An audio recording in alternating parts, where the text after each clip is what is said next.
Bismillah. Assalamualaikum warahmatullahi wabarakatuh. Waalaikumsalam warahmatullahi wabarakatuh. A'udzubillahi minasyaitonirrajim. Bismillahirrahmanirrahim. Malikal mulki wal falaki mutahhiril ilahi falikul istahi tajamuddin rabbil alamin. Alhamdulillahilladzi hadana lima arfatil qaimi min ali Muhammadin sallallahu alaihi wasallam wasi wa rasul iman mahdi alaihi salam. Allahumma sholli ala Muhammad wa ali Muhammad aqul bil jariyati fil jasil qawmiro ya manuman rogibaha wa yalikum man tarokaha al mutaqaddimu lahum malikun wal mutaakhiru anhum jahikun wal lazimu lahikun. Kalau kita berbicara tentang akidah itu sebenarnya sangat banyak sekali. Jadi makanya di dalam kitab itu judulnya bukan Aqidatul Islam tapi Aqaidul Islam, jadi menggunakan kata jamak. Jadi yang berkaitan dengan akidah itu sangat banyak sekali. Jadi kalau seandainya ini saya menggambarkan secara keseluruhannya meskipun hanya pokok-pokoknya, ya mestinya ini nanti kalaupun saya ingat semua misalkan, padahal saya tidak ingat semuanya, ini sangat membutuhkan waktu yang banyak sekali ya. Untuk itu ini saya juga akan menyampaikan kesimpulan-kesimpulan sebagian dari apa yang saya pahami secara acak, yang saya dapati sebagian tulisan-tulisan di dalam kitab Aqaidul Islam itu. Namun ya saya ulangi, saya katakan lagi bahwa sekalipun saya ini membaca kitab Aqaidul Islam yang disusun oleh Said Ahmad Al-Hasan, ini bukan berarti saya mewakili kitab itu, apalagi mewakili Said Ahmad Al-Hasan yang menulis kitab itu. Jadi ini hanya mewakili diri saya, apa yang saya pahami di dalam sebagian teks-teks di dalam kitab Aqaidul Islam itu. Yang pertama yang akan saya sampaikan yaitu malah ada di bagian akhir dalam kitab Aqaidul Islam itu, yaitu di mulhaq 5 atau lampiran kelima. Itu hadis yang pertama di dalam kitab, di dalam lampiran kelima itu kurang lebih begini. Hadis itu tertulis di dalam kitabnya Al-Kulaini yang meriwayatkan Ali bin Ibrahim. Ali bin Ibrahim itu mendengar cerita dari bapaknya, terus kemudian bapaknya mendengar cerita dari An-Naufali. An-Naufali mendapat cerita dari As-Sakuni. As-Sakuni mendapat cerita dari Abi Abdillah Imam Husain. Imam Husain berkata, katanya Amirul Mukminin Ali alaihissalam itu berkata. Dan bagaimana katanya? Kata Ali alaihissalam, kata Amirul Mukminin alaihissalam, bahwa Rasulullah itu pernah bersabda. Sabdanya begini, sayati alan nasi zamanun la yabqa minal Qur'ani illa rasmuhu wa minal islami illa ismuhu yusammu nabihi wa hum ab'adun nasi minhu masajidahum amiratun wa hiya khurrabun minal huda ulama fi dzalika zaman syarru ulama'i. Demikian bahasa Arabnya, kurang lebih terjemahnya begini, akan datang kepada manusia suatu zaman di mana di zaman itu Al-Quran hanya tinggal tulisannya dan Islam itu hanya tinggal namanya saja. Mereka, para manusia itu menamakan dirinya masing-masing itu dengan Islam, dengannya itu dengan Islam atau dengan Al-Quran.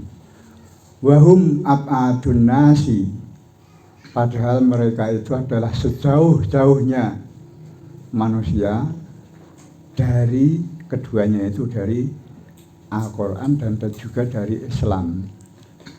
Masajidahum amiratun masjid-masjid mereka itu sangat ramai atau meriah.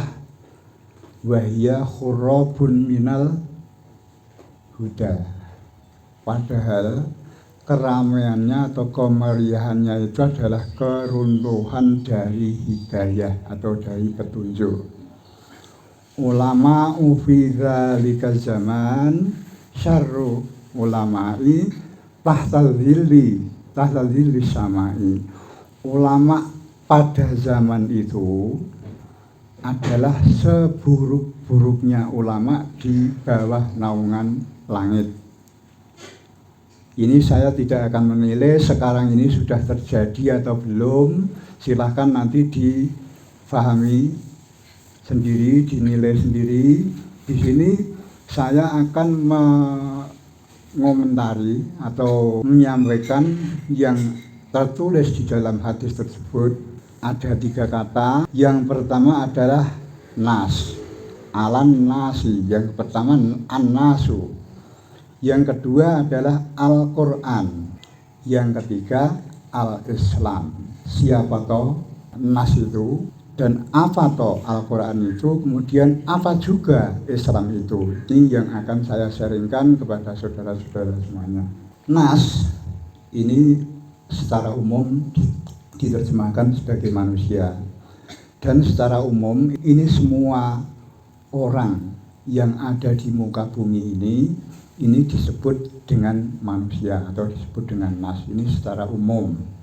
Namun secara khusus ini sebenarnya sekalipun ini semua manusia itu juga semua nas di muka bumi ini disebut dengan manusia, tapi sebenarnya ini terbagi-bagi menjadi beberapa kelompok. Kelompok yang pertama adalah manusia ilahiyah. Ini manusia-manusia yang tertinggi, manusia-manusia yang sudah sampai kepada alam yang tertinggi, alam jabarut, manusia-manusia ilahi.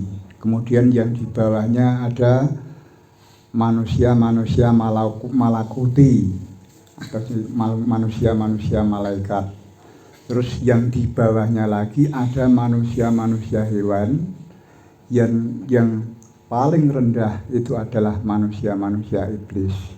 Itu pun tingkatannya nanti berbeda-beda, bertingkat-tingkat. Sejauh mana kita memahami apa itu Al-Quran dan apa itu Islam. Ini yang berkaitan dengan manusia. Nah ini nanti kalau nanti penjelasan semacam ini mestinya masih perlu kaitan-kaitan yang lebih bisa dipermudah lagi, nanti bisa kita bincangkan bersama-sama. Penjelasan tentang manusia ini nanti ada hadis-hadis tersendiri, ada penjelasan-penjelasan sendiri berkaitan dengan penjelasan tentang bagaimana penciptaan manusia dari tanah, bagaimana penciptaan manusia dari diri. Ini banyak sekali ya. Yang kemudian dengan yang kedua yaitu kata Al-Quran. Al-Quran kalau kita mungkin sudah paham, sudah mengetahui, tapi ini di hadapan manusia pada umumnya apa sudah mengetahui atau belum? Nah ini nanti merupakan tugas kita menjadi ansor untuk membantu Said Ahmad Al-Hasan dalam menyebarkan informasi dari langit. Apa toh sebenarnya Al-Quran itu? Sebab pada umumnya manusia di muka bumi ini sebagian besar itu memahami Al-Quran itu hanya sebatas tulisan yang ada di dalam kertas. Jadi mereka berbincang-bincang, mereka kadang-kadang gap dalam pemahaman tentang ayat Al-Quran. Tapi bagaimana cara mencari jalan keluar untuk bisa mufakat bersama, jadi tidak saling bertentangan antara satu sama lain atau antara kelompok satu kelompok lain, itu bisa mendapatkan penjelasan-penjelasan yang jelas dan gamblang sehingga tidak ada keraguan-keraguan di dalam memahami apa yang namanya Al-Quran itu. Padahal Al-Quran itu adalah bukan tulisan yang ada di dalam kertas itu. Ini bukan berarti saya menyepelekan itu ya. Saya sendiri juga mempelajari tentang mushaf Al-Quran itu juga baik, tapi itu hanya sebagai tangga untuk kita mencari pemahaman yang lebih tinggi atau lebih bermutu daripada kita mempelajari apa yang ada di dalam tulisan itu. Karena Al-Quran itu bukan tulisan, tapi adalah kalamullah, yaitu kalamnya Allah. Kalam itu apa? Tulisan, kan bukan seperti kita itu berkata-kata. Apakah kata-kata kita itu bentuknya tulisan yang ada di dalam kertas? Kan bukan. Nah, jadi ini nanti insya Allah kalau kita bisa memahami hal-hal seperti itu, kita di dalam menjelaskan tentang masalah Islam, masalah Al-Quran, masalah manusia itu apa, itu kita tidak akan kesulitan. Makanya kita harus benar-benar bisa belajar dengan tekun, belajar dengan sungguh-sungguh agar bisa memahami apa yang tertulis di dalam kitabnya Sayyid Ahmad Al-Hasan itu. Kemudian Islam itu apa? Islam itu pada umumnya manusia itu hanya sebuah nama agama yang namanya Islam. Padahal Islam itu bukanlah nama agama, tapi itu kata-kata dari Tuhan yang bermakna berserah diri. Tapi ada yang ini memahami bahwa Islam itu selamat. Ada juga yang memahami bahwa Islam itu adalah agama yang dibawa oleh Rasulullah Muhammad SAW. Sebelum Nabi Muhammad SAW itu belum ada agama Islam dan lain sebagainya dan lain sebagainya. Banyak sekali pertentangan-pertentangan yang berkaitan dengan memahami apa itu Islam. Jadi Islam itu sebenarnya hamba atau ciptaan yang menyerahkan diri segala sesuatunya terhadap Tuhan, itu namanya Islam. Jadi hamba yang menyerahkan diri kepada Sang Pencipta, Sang Pemilik, Sang Penguasa, Sang Pengatur, dan seterusnya dan seterusnya. Oleh karena manusia itu kebanyakan memahami Al-Quran itu hanya sebatas apa yang ada di tulisan itu, maka kita lihat dengan jelas sekarang ini bahwa umat Islam atau umat manusia, bahkan bukan hanya umat Islam saja, bukan umatnya Nabi Muhammad saja, itu terpecah belah menjadi beberapa kelompok dan selalu menjadi perbedaan yang mengakibatkan pertentangan karena tidak mempunyai rujukan yang jelas yang bisa menjawab dengan pasti menurut apa yang dikehendaki oleh Allah Subhanahu wa taala. Mereka menafsirkan apa yang tertulis di dalam kertas itu menurut kehendak atau menurut praduga mereka masing-masing. Bahkan ada yang menafsirkannya menurut hawa nafsunya sendiri. Ya, saya tidak merendahkan orang penafsir-penafsir itu, saya kira juga berusaha semaksimal mungkin. Namun yang namanya akal manusia itu berbeda-beda. Akal manusia itu ada yang sempurna akalnya, ada yang tidak sempurna akalnya, ada yang setengah sempurna, dan seterusnya.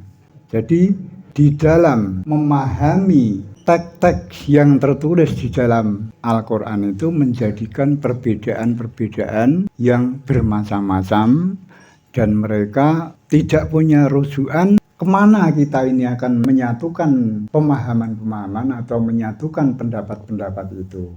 Dalam suatu hadis disebutkan bahwa umat manusia itu terpecah belah menjadi beberapa golongan. Itu kalau saya melihat dari salah satu hadis yang disabdakan oleh Rasulullah Muhammad SAW dalam kitab Sunan Abu Dawud, hadisnya nomor 4597 kalau tidak keliru.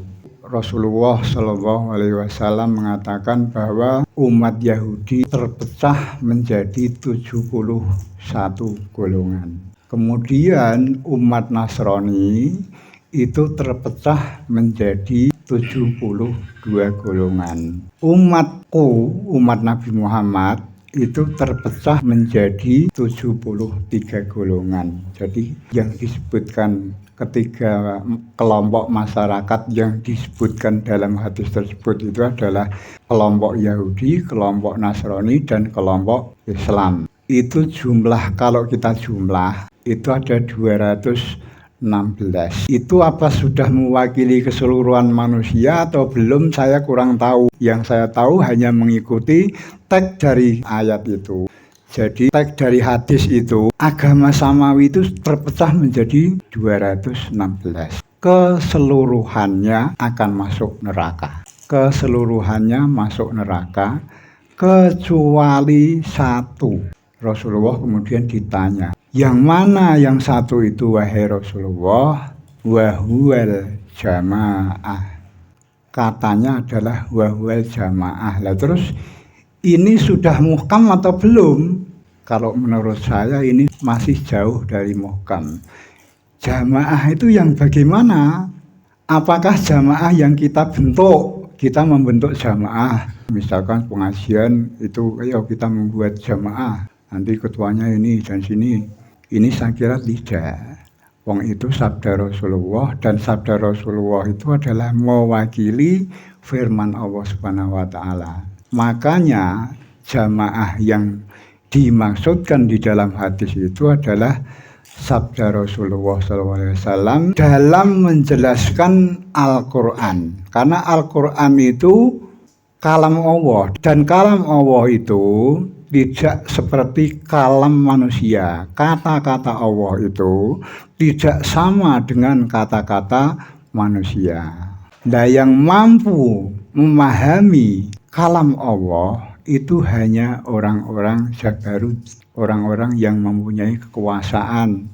Kekuasaan yang memilih siapa, yang menentukan kekuasaan itu siapa. Ini kita harus terus belajar dan sungguh-sungguh dalam belajar. Dan kita juga harus mengajari anak-anak kita, saudara-saudara kita, mungkin teman-teman kita, dan seterusnya dalam rangka kita menolong mereka agar bisa mengenali kebenaran yang lebih tinggi. Terus kemudian tadi kata jamaah itu kan belum jelas. Lah jamaah itu jamaah yang bagaimana? Kalau yang namanya jamaah itu pasti ada pemimpin dan pengikut. Kalau jamaah yang tidak mempunyai pemimpin, hanya ada jamaah kelompok-kelompok saja tapi tidak ada yang memimpin, itu katanya itu adalah jamaah yang liar. Terus jamaah yang dimaksudkan itu apa? Berhubung itu kata-kata Rasulullah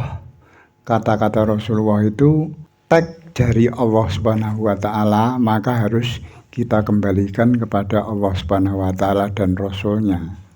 Nah, itu baru kita memasuki bagaimana kita memahami apa itu jamaah. Kita baru memasuki tentang penjelasan-penjelasan masalah yang namanya akidah yang berkaitan dengan kepemimpinan. Jadi kepemimpinan itu ada kepemimpinan ilahiyah, kepemimpinan Tuhan, kemudian ada kepemimpinan manusia. Kepemimpinan Tuhan itu disebutkan yang pertama kali untuk manusia di muka bumi ini dijelaskan, difirmankan oleh Allah Subhanahu wa taala dalam surat Al-Baqarah ayat 30 sampai 33 atau 34 itu.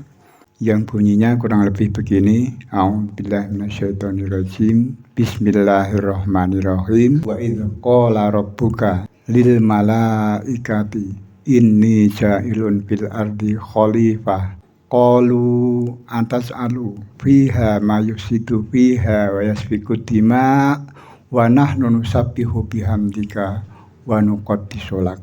Qala inni a'lamu ma la ta'lamun. Wa 'allama Adamal asma'a kullaha tsumma aradahum 'alal malaikati.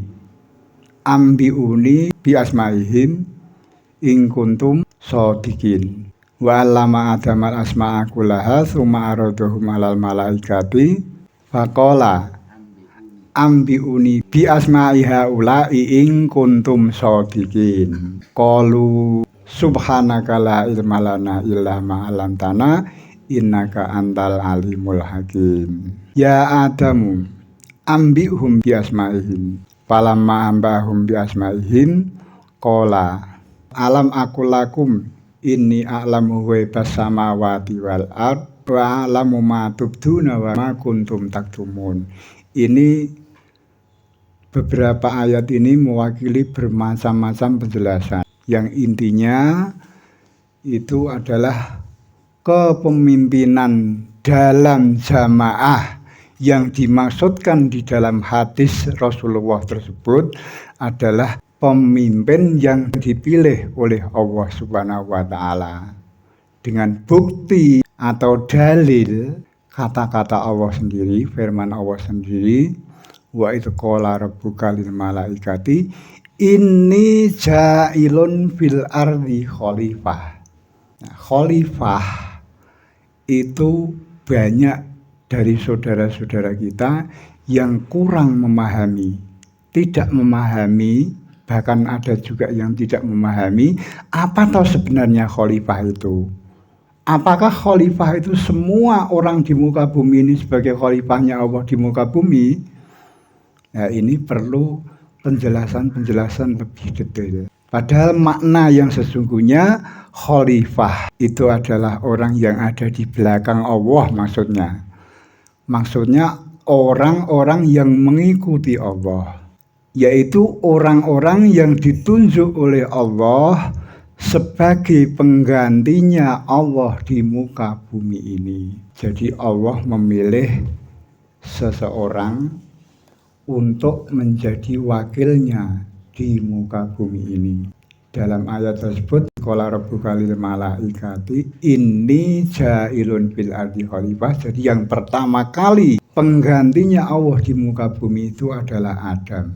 Pada saat Allah Subhanahu wa Ta'ala berfirman seperti itu, kemudian para malaikat bertanya tapi seolah-olah kok kayak memprotes. Qalu antasatu biha mayusidu biha wa yasbiku dima wa nahnu nusabbihu bihamdika wa nuqaddisu lak. Wahai Allah, apakah engkau akan menjadikan seorang khalifah di muka bumi ini, orang yang akan membuat kerusakan di muka bumi ini dan menumpahkan darah? Tapi Allah menjawab, ini a'lamu ma la ta'lamun.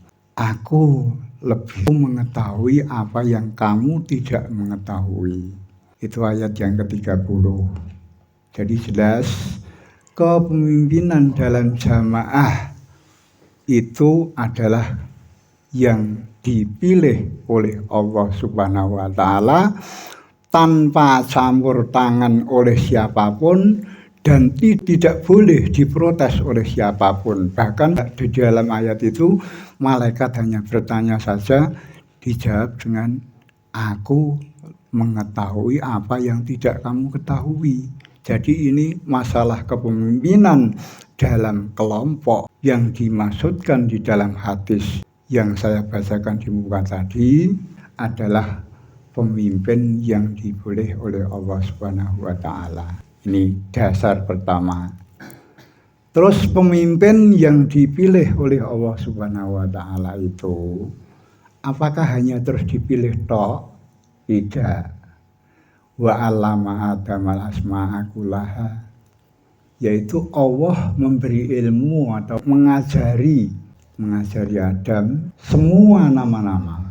Nah, ini bukti kedua. Jadi pemimpin yang benar itu satu, pilihan Allah. Yang kedua adalah dia diberi oleh Allah tentang ilmu-ilmu seluruh nama-nama. Nama-nama kalau yang dijelaskan itu adalah nama-nama Allah. Tapi itu saya kira masih ada mutasabihat lagi.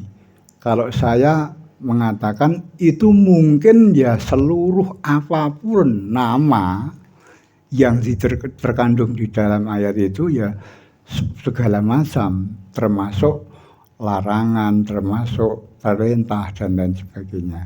Jadi intinya adalah peraturan-peraturan nanti.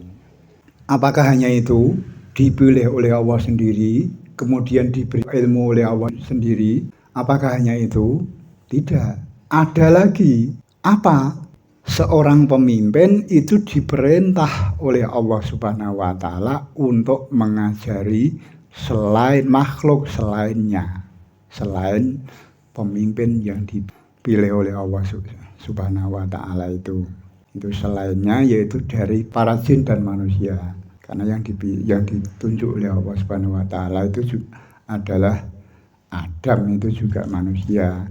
Sekalipun di dalam ayat itu hanya disebut malaikat, tapi yang dipilih kok manusia. Jadi termasuk manusia itu juga yang diperintahkan Adam untuk mengajar ilmu-ilmu itu. Buktinya adalah ayat tersebut, ambiuni bi asmaihim falamma ambahum bi asmaihim qalu alam akul lakum ini a'lamu ghaibas samawati wal ard, dan seterusnya.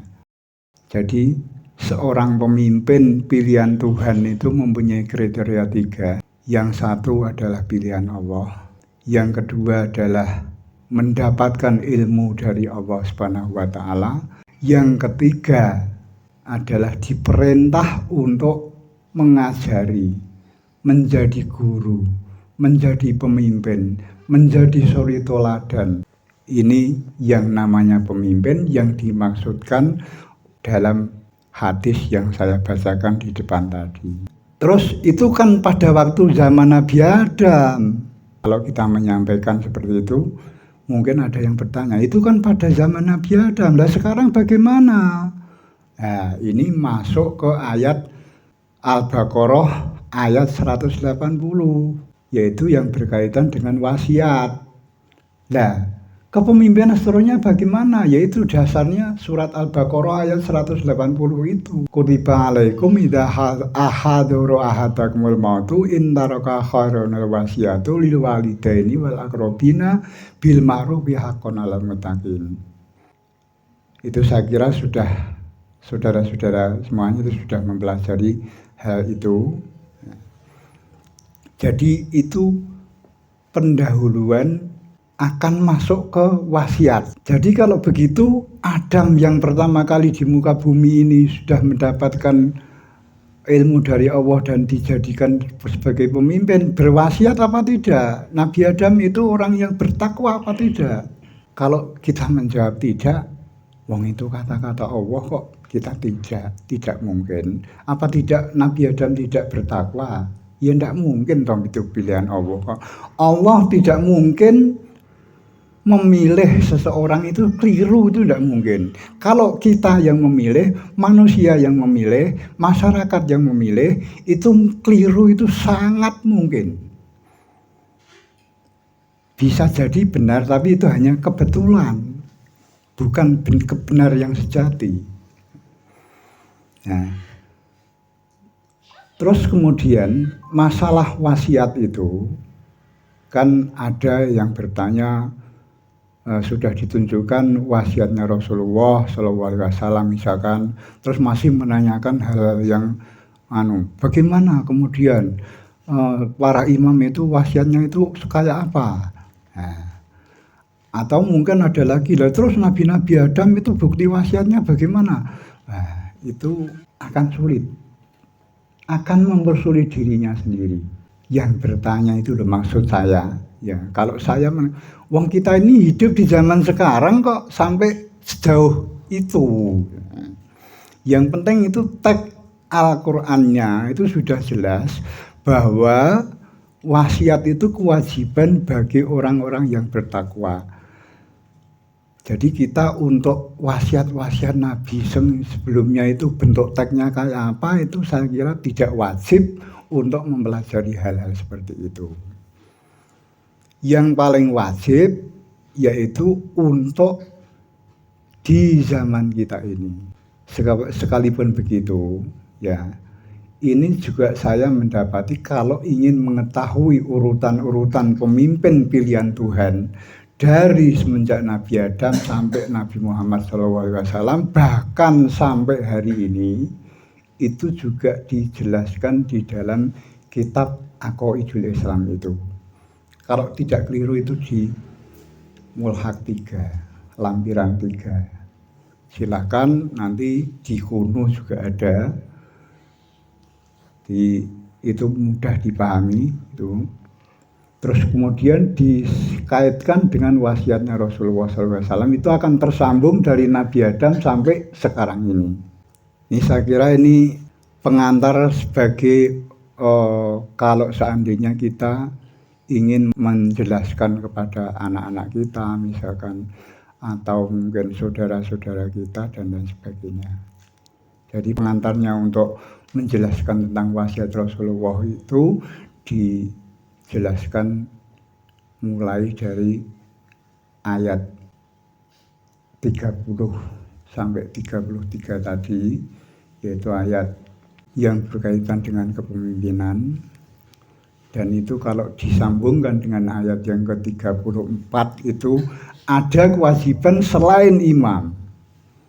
Hanya di situ ditunjukkan juga ya masih mutasabihat juga, yaitu selain yang dipilih oleh Allah itu disuruh sujud. Sujud ini bermakna suruh tunduk. Tunduk kepada siapa? Tunduk kepada imam yang dipilih oleh Allah Subhanahu wa taala. Tentang wasiatnya Rasulullah SAW ini nanti sebagai penjelasan-penjelasan yang perlu kita sampaikan kepada saudara-saudara kita, keluarga kita dan sebagainya. Ini perkara-perkara yang sangat penting. Yang pertama kali untuk mengenalkan bahwa Sayyid Ahmad Al-Hasan itu tertera, tertulis dengan jelas di dalam wasiatnya Rasulullah SAW itu. Adapun nanti teknis-teknis kalau adanya ini kitab Aqaidul Islam itu perlu dipelajari dari awal sampai akhir. Karena ini sangat pokok. Kalau syariat Islam yang belum kita teruskan itu ya termasuk cabang-cabang daripada agama yang kita pelajari ini. Dan itu tidak mendesak.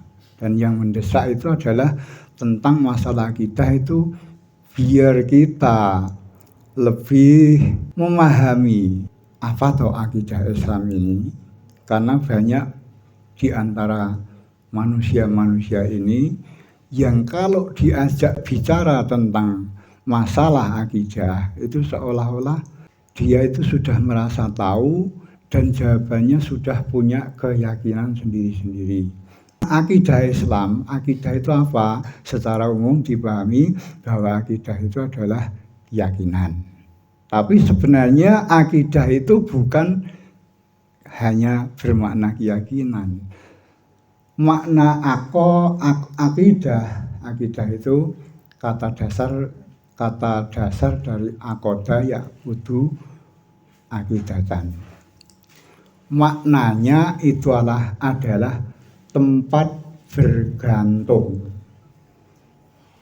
atau tempat tumbuhnya agama di muka bumi ini. Maka kalau di dalam kitab-kitab yang dulu saya pelajari di Sunni, di Ahli Sunnah wal Jamaah itu menjelaskan tentang agama itu digambarkan sebagai pohon yang tumbuh dari tanah. Tapi akidah ini yang berkaitan dengan agama itu seperti pohon tapi terbalik. Jadi tumbuhnya tidak dari tanah tapi tumbuhnya dari atas. Saya kira penjelasan dari saya, petikan dari sebagian akidah Islam, karena saya tidak membawa teksnya, tidak bisa membaca teksnya, teks yang aslinya. Mungkin kalau ada tanggapan-tanggapan atau mungkin punya pemahaman-pemahaman yang lebih tinggi, Nah, ini bisa kita sharingkan bersama.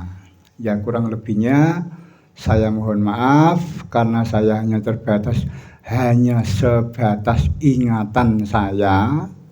Kalau saya ingin berbicara tentang hal-hal yang lain nanti tidak kisruh. Jadi arah pembicaraan kita itu kemana, itu nanti tidak campur aduk, tidak karu-karuan. Sebab akidah itu nanti ada yang namanya akidah tentang kenabian, tentang kerasulan, tentang kemahdian, dan lain sebagainya. Itu banyak sekali yang berkaitan dengan akidah. Jadi saya cukupkan sekian dulu. Mungkin ada yang ingin menambah atau memberikan penjelasan-penjelasan yang lebih detail, monggo silakan. Saya akhiri, wassalamualaikum warahmatullahi wabarakatuh.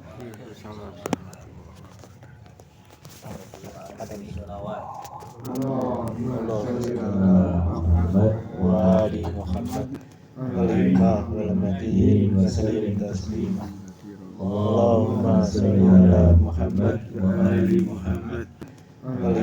wal matihin wa sallim taslima. Allahumma sholli ala Muhammad wa ali Muhammad. Kalimah wal matihin wa sallim taslima. Allahumma sholli ala Muhammad wa ali Muhammad.